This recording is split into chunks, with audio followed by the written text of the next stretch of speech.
As the very first resident of Woodlawn Cemetery, I would like to welcome you here tonight. I'm Colonel John Hendy, and mine was the first grave dug in this cemetery. I was reinterred here at its fanfare dedication October 9th, 1858. I say reinterred because I was actually buried in the old Baptist burying ground, which is now Wisner Park, when I died in 1840. Both of my funerals were large affairs, bands playing, the entire town turning out. But those are the tales of the end of my life, and I want to tell you how my life began in Elmira. I grew up in Pennsylvania and enlisted in the Continental Army when I was 17 years old. During the American Revolution, I saw action at Bunker Hill, Trenton, Princeton, and Monmouth in our fight against the British. While I was fighting along the East Coast, General John Sullivan was laying waste to Indian villages across the frontiers of New York and Pennsylvania. By the time he was done, the Chemung Valley was a complete wilderness again. And that's how I found it when I arrived here by canoe in Newtown Forks in April of 1789. There, I cleared a field and swelled the first corn ever by a white man in the valley.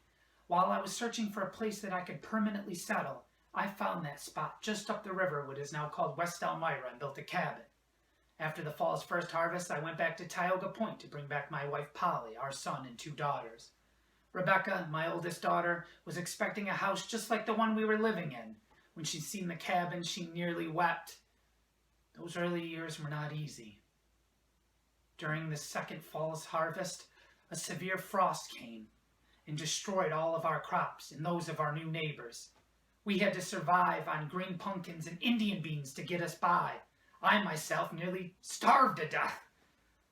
Thank God that was the only famine we ever saw. While General Sullivan was destroying every Indian village he came across during his march, there were still Indians living in this area.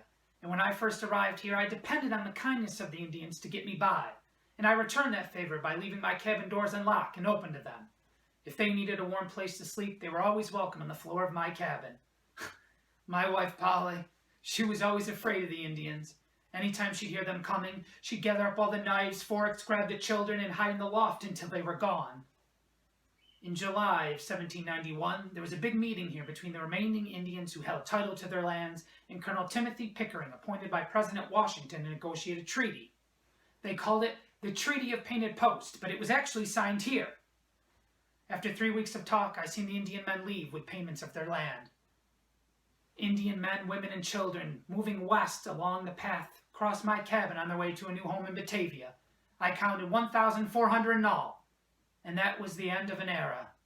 After that, there was no more warfare between the Indians and white men in New York.